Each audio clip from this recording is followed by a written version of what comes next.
ہماری عقل بڑی محدود ہے، ہوں، ہم اپنی ناک سے آگے نہیں دیکھ سکتے.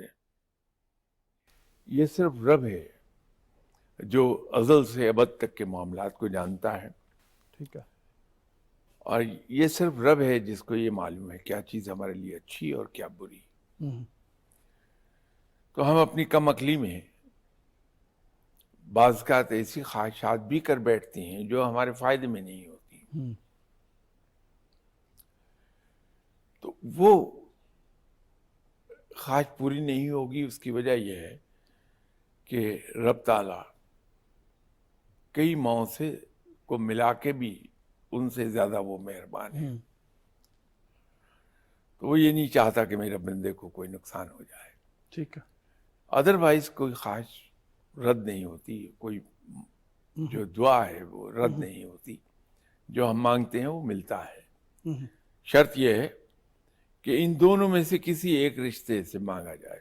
ہوں، یا تو اس کے ساتھ آقا اور غلام کے رشتے کہ ٹوٹلی ہم اسی کے ہو کے رہ جائیں، ہوں، اس کے ہو جائیں اور جو اس سے مانگے ملے گا. دوسرا ہے کہ اس سے مان سے مانگا جائے، ہوں، اللہ دیتا ہے. ٹھیک ہے. تو یہ تو ہے اس سوال کا جواب کہ رب سے لینے کا طریقہ کیا ہے. ہوں، اب اس سے بھی زیادہ اہم چیز ایک اور ہے. ہوں، اس کی مثال بالکل ایسی ہے کہ آپ آفس میں جاب کر رہے ہیں. اگر آپ کی پرفارمنس یہ ہے کہ آپ کا دل اندر سے مطمئن ہو کہ میں نے اپنی ڈیوٹی 100% ڈسچارج کی اور آپ آفس ڈسپلن کی پابندی کریں، تو آپ کے آفیسر آپ سے خوش ہوں گے. ہوں، تنخواہ تو پھر بھی مل رہی ہے آپ کی. جی. اگر ہم صرف اور صرف ایک چیز پر نظر رکھ لیں ہوں، کہ میں رب کو راضی کر لوں، ہوں، میرا رب مجھ سے راضی ہو جائے، تو بھی آپ کو سب کچھ مل ہی جانا ہے. اگر رب راضی ہوا ہوں، تو ہماری خواہشات خود وہ پوری کرنے لگتا ہے. ہوں، تو اگر توجہ دی جائے اس پر، اور آپ دیکھیے کہ آپ صلی اللہ علیہ وسلم نے اپنی تمام عمر کوئی ایک ایسا موقع نہیں آیا جس پر کسی دنیاوی چیز کی دعا کی ہو. جی. اگر ہم اس سنت پہ عمل کر لیں کہ دعائیں بڑی طویل مانگی ہیں آپ صلی اللہ علیہ وسلم نے، لیکن دنیاوی خواہشات پر بیسڈ نہیں، ٹھیک ہے. صرف اس سے معافی مانگی ہے، اس سے اپنی مغفرت کی دعا کی ہے، اپنی امت کی مغفرت کی دعا کی ہے.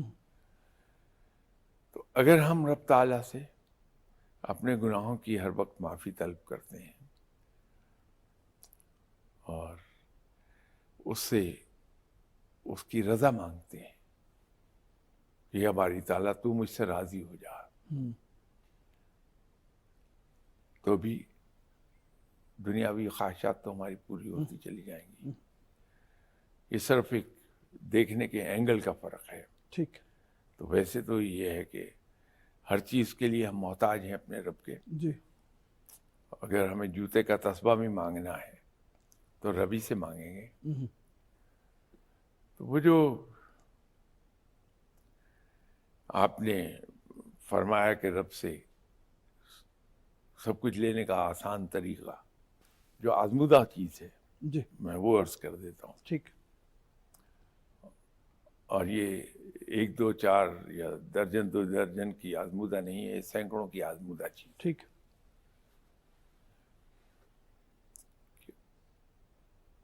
اپنی ضرورت روک کے خلق خدا پہ خرچ کرتے رہیے. ٹھیک ہے. تو انسان کی ضروریات کبھی نہیں رکتی. رب تعالیٰ کئی گنا بڑھا کے ہاتھ واپس کرتا چلا جاتا. عام طور پہ ایک چیز جس کے لیے ہم سرگرداں رہتے ہیں اور وہ چیز ملتی نہیں ہمیں، وہ یہ ہے کہ ہم اندر سے خوش نہیں ہوتے. ٹھیک ہے. اب بعض اوقات ہم اس غلط فہمی میں پڑ جاتی ہوں کہ جو دنیاوی آسائشیں ہیں یا دنیاوی مال و زر ہے یہ خوشی کا سبب بنتا ہے، نہیں بنتا، الٹا پریشانیاں لاتا ہے۔ ٹھیک ہے، بالکل صحیح ہے۔ دنیاوی آسائشیں اور مال و زر کا ایک لازمی تحفہ بلڈ پریشر ضرور آتا ہے۔ اصل جو اندر کی خوشی ہے وہ آتی ہی صرف دینے سے ہے۔ اگر آپ اجازت دیجیے یہیں سے بریک لیتے ہیں اور اسی سے شروع کریں گے کہ اصل خوشی میں کیا راز پنہا ہے اصل خوشی کے لیے۔ اس کے لیے ایک چھوٹی سی بریک کے بعد ہم حاضر ہوں گے آپ کی خدمت میں۔ ابھی اجازت دیجیے بریک کے لیے، بریک کے بعد واپس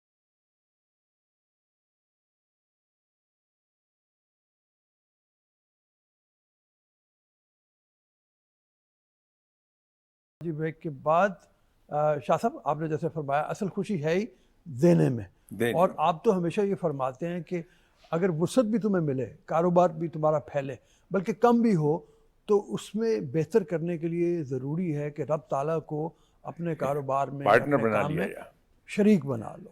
مطلب جی اس بارے حصے میں دار بنا لیں۔ جی اور دینا صرف یہی نہیں ہے کہ ہم میٹیریل چیزیں دیں، کسی کی دلجوئی بھی دینا ہے، ٹھیک ہے، کسی کے کام آنا بھی دینا ہے، اور تو اور کسی سے مسکرا کے بات کرنا بھی۔ جی شاید آپ ہی کے کسی پروگرام میں ایک میں نے ایگزامپل دی تھی کہ ہم اگر صبح جب میں گھر سے نکلتا ہوں آفس جانے کے لیے تو nearly half an hour drive میرے گھر اور دفتر کے درمیان۔ اب ہوتا یہ ہے کہ صبح تو پیک آورز ہیں، رش بہت ہوتا ہے، ہر آدمی جلدی میں ہے، جی تو غلط سائڈ سے کوئی صاحب آئے اور میرے آگے سے گزر کے چلے گئے۔ کوئی موٹر سائیکلسٹ وہ بری طرح سے میرے سامنے آیا اور چلا گیا۔ اب میں ہر ایک پہ بگڑتا ہوں، بڑبڑاتا ہوں، برا بھلا کہتا ہوں، حالانکہ وہ بڑبڑاہٹ، وہ برا بھلا کہنا اتنی اونچی آواز میں نہیں ہوتا کہ دوسرے تک پہنچ جائے، لیکن میں کوڑتا رہتا ہوں۔ ٹھیک، آدھے گھنٹے کے بعد جب میں دفتر پہنچتا ہوں اس وقت تک میں ویئر آؤٹ ہو گیا ہوتا ہوں اور چہرے پہ ایک عجیب تھکن ہوتی ہے۔ تو دن کا آغاز میں دفتر میں اس برے دل کے ساتھ کرتا ہوں جو اس آدھے گھنٹے میں لوگوں کو برا بھلا کہتا آیا، کڑتا آیا۔ نتیجہ یہ ہے کہ میرا رویہ اپنے کولیگز کے ساتھ، جونیئر کولیگز کے ساتھ وہ زیادہ اچھا نہیں رہتا۔ کبھی آپ ایک تجربہ کیجئے کہ کوئی صاحب غلط سائڈ سے آ گئے، آپ نے بڑی مشکل سے اپنی گاڑی بچائی، تو اگر وہ کہیں معذرت کا ہاتھ بھی اٹھا دے آپ پہ کہ سوری، تو آپ مسکرا کے یہ کہہ دیں کہ ڈزنٹ میٹر، ہو جاتا ہے۔ اگر کوئی موٹر سائیکلسٹ آ کے گاڑی میں لگتے لگتے بچا ہے تو آپ اس کو کہہ دیں کہ کوئی نہیں بیٹا، وہ ہو جاتا ہے، صبح کا وقت ہے، جلدی میں ہوں گے آپ، کوئی نہیں، آپ مسکرا کے یہ بات کہہ دیجیے۔ تو آپ دیکھیں گے کہ بائی دا ٹائم آپ آفس پہنچے ہیں آپ کا چہرہ کھلا ہوا ہوگا خوشی سے، اور آپ کا رویہ سب کے ساتھ بڑا اچھا ہوگا۔ تو دینا یہ بھی ہے کہ آپ دوسرے کی کوتاہی کو خوش دلی کے ساتھ، دل سے خوش دلی، دلی خوش دلی ہے، اس سے اسے کہہ دیں گے وہ ڈزنٹ میٹر، ہو جاتا ہے، کوئی نہیں۔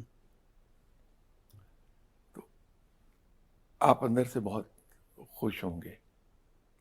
اس کا اجر بہت ملتا ہے رب تعالیٰ سے، جب ہم خلق خدا کے لیے اس طرح سے مہربان ہو جاتے ہیں تو اس کا اجر بے پناہ ملتا ہے رب تعالیٰ سے۔ ٹھیک ٹھیک، تو رب تعالیٰ کھلے ہاتھ سے رحمتیں نازل فرماتا ہے ایسے بندے پہ تو دنیا کی ہر چیز دستیاب ہو جاتی ہے۔ یہ فرمائیے کہ آپ نے جیسے کہا کہ اللہ سے مانگو اور صدق کے دل سے مانگو اور صرف اللہ ہی سے مانگو، اس کی تھوڑی سی تشریح اور فرما دیجیے۔ ہم اپنی لا علمی میں شاید اپنی کوتاہی میں مختلف اور شخصیات کے واسطے دینے شروع کر دیتے ہیں، تو وہ کہاں تک صحیح ہے؟ یا یہ ہے کہ ہم یہ کہہ رہتے ہیں کہ میں نام نہیں لینا چاہتا لیکن کوئی بھی ایک بزرگ کا نام لے کے وہ کہہ رہتے ہیں کہ جناب یا تو مجھے دے، تو وہ اس میں مطلب کہیں ہم غلطی تو نہیں کر رہے ہوتا؟ اصل میں ہم نادانستہ طور پر یہ غلطی کر رہے ہیں کہ اگر ہم کسی انسان سے مانگ رہے ہیں تو وہ شرک کے زمرے میں چلا جائے گا۔ ٹھیک ہے، لیکن میں نے شعوری طور پر یہ الفاظ اتنے نرم استعمال کیے کیونکہ یہ سب ہم کر جاتے ہیں نادانستہ طور پر، لا علمی میں، ٹھیک ہے، لیکن اپنے ہی جیسے انسان سے مانگنا، بلکہ یوں کہ یہ غیر اللہ سے مانگنا تو شرک کے زمرے میں آ جائے گا۔ ٹھیک ہے، چاہے درجہ کوئی بھی ہو۔ ظاہر ہے جی کہ جب ایک دین نے ایک بات بتا دی، دیکھیے ایک بڑی سیدھی بات ہے ٹھیک ہے، کہ دین جو ہم تک پہنچا ہے یہ مکمل ہو کر پہنچا ہے، بالکل، اس کے اندر کہیں کوئی تبدیلی ہو نہیں سکتی اور نہ ہونے کی ضرورت ہے، ہمارے ایمان کے مطابق وہ جامع ہے۔ ٹھیک ہے، تو جب ایک بات کلیئرلی کہہ دی گئی ہمیں کہ غیر اللہ سے نہیں مانگو، تو وہ تو کلیئر ہے، اس میں تو کہیں شک نہیں ہے۔ ٹھیک، وہ ہم نادانستہ طور پر ٹھیک کر جاتے ہیں۔ نبی اکرم صلی صلی اللہ اللہ علیہ علیہ وسلم کی وسلم زندگی میں ہم جتنا بھی دیکھیں، صحابہ کرام آئے یا لوگ آئے، تو انہوں نے کہیں ایسا کوئی ارشاد نہیں فرمایا کہ جہاں پہ کہا گیا ہو کہ میں تمہیں دے رہا ہوں کوئی چیز، ہمیشہ رب کی طرف موڑ دیا، ہمیشہ رب کی طرف کر دیا۔ بے شک اس سے بڑی مثال اور کوئی نہیں ہو سکتی ہماری زندگی میں، اور کوئی بھی اور شخصیت ہو تو وہ نہ اس ویسی مثال بن سکتا ہے، مطلب نبی اکرم صلی اللہ علیہ وسلم جیسی۔ صلی اللہ علیہ وسلم۔ دیکھیے کسی ولی اللہ نے بھی یہ نہیں کیا، انہوں نے بھی رب سے مانگا۔ جی، جناب حضرت پیران پیر غوث العظم دستگیر صاحب جیسی جی، عظیم ہستی، جی، ان کی دعائیں دیکھ لیجیے، رب سے ہیں۔ ہوں، جناب حضرت جنید بغدادی رحمۃ اللہ علیہ، جی، جی، ان کی دعائیں آپ دیکھ لیجیے۔ پھر جو ہمارے کریم ہیں جناب بابا فرید گنج شکر رحمۃ اللہ جی، علیہ، جی، آپ ان کی دعائیں دیکھ لیجیے۔ سبھی نے اللہ سے مانگا ہے، اللہ ہی سے سوال کیا ہے۔ بہتر لفظ سوال کرنا ہے تو اللہ ہی سے سوال کرتے رہے ہیں۔ ان بزرگوں کے پاس جانے کا سب سے بڑا جو فائدہ حاصل ہوتا ہے وہ علم ہے کہ ان سے، کیونکہ دیکھیے انہیں اس مقام پر لے جانے والا رب ہے، لیکن ان کے پاس جو علم تھا، جو ان کے پارسائی تھی، جو ان کی عبادات تھیں، انہوں نے انہیں یہ مرتبہ ان کے ذریعے سے وہ آیا ہوا ہے، دینے والا رب ہے۔ جی، اگر ہم ان بزرگوں سے وہ چیز حاصل کریں جس کی وجہ سے وہ اس مقام پر چلے گئے، تو اس کو جب ہم فالو کریں گے تو ہم خود بھی اسی مقام تک چلے جائیں گے۔ چلیے اس مقام تک نہیں جائیں گے، اس سے نیچے رہ جائیں گے، لیکن قریب جتنا بھی پہنچ سکیں بھائی۔ جی، جی، تقوی اور پارسائی کے جی، اس لیول سے اٹھ کے یہاں تک ہی پہنچ جائیں گے۔ ٹھیک ہے، تو ان بزرگوں سے تو وہ چیزیں حاصل کرنی چاہیے جو ہمیں تقوی کے اور پارسائی کے ایک مقام پر لے جائیں، اور وہ ہے جو ان کے پاس علم تھا، ٹھیک ہے، وہ حاصل کر لیں۔ ٹھیک ہے۔ ہم یہ کیسے جان پائیں؟ کوئی طریقہ ہے ایسا کہ جس میں یہ ہمیں پتہ چل جائے کہ میرا رب مجھ سے اس چیز کے مانگے سے خوش نہیں ہے؟ کوئی ایسا طریقہ، آسان راستہ ہے؟ کوئی ہمیں بتانے والا ہوگا کہ میرا رب جو میں یہ مانگ رہا ہوں وہ غلط ہے اور میرا رب اس سے خوش نہیں ہے، بجائے اس کے کہ ہم ضد میں آئیں اور مسلسل اسی چیز کا تقاضا کرتے چلے جائیں اور پھر ایک ناراض سے انداز میں بیٹھے ہوں یا مایوسی کے انداز میں بیٹھے ہوں؟ پہلی بات تو یہ ہے کہ کیا مانگا جائے کیا نہ مانگا جائے، اس کا ایک پیمانہ مقرر ہے۔ ہر وہ چیز جس کی اسلام میں ممانعت ہے، دین میں ہمارے ممانعت ہے، وہ نہیں مانگی جا سکتی۔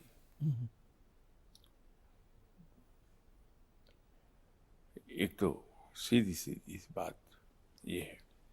پھر آپ صلی اللہ علیہ وسلم کی، صلی اللہ علیہ وآلہ وسلم کا فرمان ہے ایک کہ خلاف فطرت مانگی ہوئی دعائیں قبول نہیں ہوتی۔ مراد یہ ہے کہ جو خلاف فطرت چیزیں ہیں، جب ہم اس کی حصول کی دعا کرتے ہیں تو وہ قبول نہیں ہوتی ہیں۔ پھر یہ تو وہ ہے جو نہیں مانگنی چاہیے ہمیں، بالکل جائز چیزیں ہیں۔ میں نے جیسے پہلے عرض کیا کہ ہماری عقل تو محدود ہے، ہم نہیں جان سکتے، لیکن رب تعالیٰ مہربانی فرماتا ہے۔ وہ چیزیں جو ہمارے لیے نقصان دہ ہیں وہ دعائیں قبول نہیں ہوتی، لیکن رب تعالیٰ کسی اور جگہ کمپنسیٹ ہمیں کر دیتا ہے۔ ٹھیک ہے۔ اسی لیے کسی بھی شخص کو اگر پوچھیں گے، ہم میں سے ہر ایک آدمی، تو وہ آپ کو تجربہ اپنا بتا دے گا کہ بہت سی چیزیں ہیں جو بن مانگے آئی ہیں، بہت سی چیزیں ہیں جو ہم نے مانگا اس سے کہیں زیادہ آیا ہے ہمارے پاس۔ تو وہ دعائیں جو ہماری رہ گئیں کہ اپنی حماقت کی وجہ سے ہم ایسی چیز مانگ رہے تھے جو ہمارے لیے ضرر رساں تھی، وہ کمپنسیٹ کر دیا رب نے دوسری طرف۔ ٹھیک، تو رب تعالیٰ کمپنسیٹ کر دیتا ہے۔ ٹھیک، ٹھیک ہے۔ بہت سی دعائیں ہیں ہماری جو جن کے پورا ہونے میں، قبول تو ہو جاتی ہیں، پورا ہونے میں دیر لگتی ہے۔ بعض کا آپ دیکھیے، آپ اپنی زندگی کو دیکھ لیجئے، میں دیکھوں، کوئی دیکھ لے، دعا مانگتے رہے، مایوس ہو گئے، دعا کو بھول گئے، چھوڑ دیا، کئی سال کے بعد اچانک وہ دعا پوری ہو گئی۔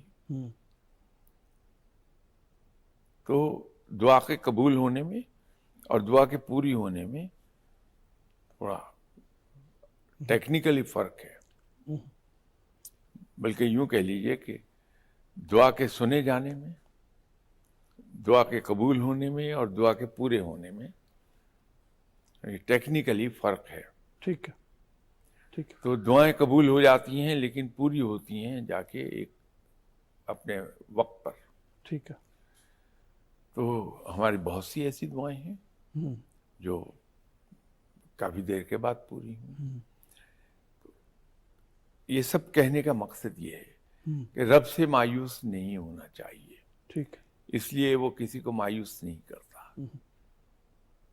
بالکل صحیح ہے۔ رب بڑی شان والا ہے، اپنے بندے کو کبھی مایوس نہیں کرتا۔ وہ یہ ضرور ہے بعض کا کسی مسئلے سے دعا پوری نہیں ہوتی یا دیر میں پوری ہوتی ہے، مایوس نہیں ہونا چاہیے۔ ٹھیک، ہمارے پروگرام کا وقت یہاں ختم ہو رہا ہے۔ جو آپ نے سبق دیا آخری میں ہر میں اسی پیغام کے ساتھ کہ دعا کا وقت ہے پورا ہونے کا، پوری ضرور ہوگی، رب سے مایوس نہیں ہونا چاہیے، اسی امید کے ساتھ کہ آپ امید کے ساتھ رہیں گے، اپنی امید قائم رکھیں گے اور اپنی دعا کی قبولیت کا انتظار کریں گے، اگر اس کے قبول ہونے میں کچھ دیر ہے۔ ابھی اجازت دیجیے،